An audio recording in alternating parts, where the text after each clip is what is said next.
Hi, we're at the GoHo Cooking Theater at the International Home and Houseware Show with Iron Chef Michael Symon today. Chef Symon's going to go on stage in a couple minutes and do some cooking for the folks here in the South Building in McCormick Hall. Chef, thanks for joining us today. Oh, absolutely, Greg. Thanks for having me. Appreciate it.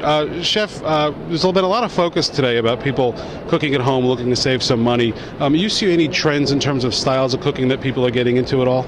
Well, I think the trend that is starting and hopefully will continue is the trend of farm to table, where there's a lot of farmers markets opening up in people's hometowns, and they can get right to the source of the food and cook at home. And because the product quality is so high, cook relatively simply and get a great meal.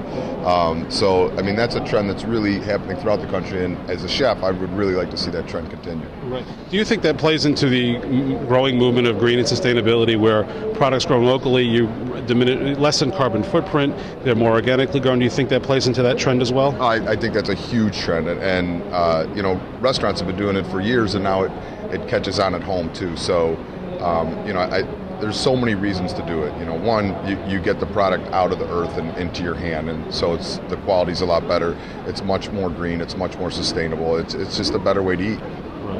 Chef, with your growing presence on Food Network, and you're one of the stars of the network right now, do you look to do things that maybe influence styles of the way people cook today? For me, it's more important to influence how they think, how they think about food, to make them realize how important it is to be sustainable, to buy great product and treat it with respect. So that's always the message that I'm trying to get across. Make people more comfortable with food, make them realize that it's not always difficult to make a great meal. So we're always looking to do that and really influence how people think about food. Right. You have worked with Calphalon for a number of years now.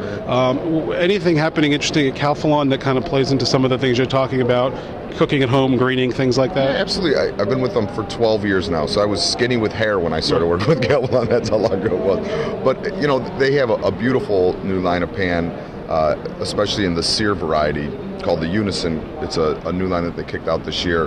And they're actually doing a pan that is a nonstick, but performs from a culinary standpoint very much like a stainless wood, where you could sear in it and the protein releases very easily, but you still got a fine, you could build a sauce. So it's making it easier for people at home to cook like a chef, right. Which at the end of the day, that's what you want to accomplish with a pan company or something. If people that are cooking in restaurants but doing it all their lives, it's simple for them to work with different equipment, but you want the home cook to be able to perform like they're a restaurant chef, and Calphalon's done an incredible job with that.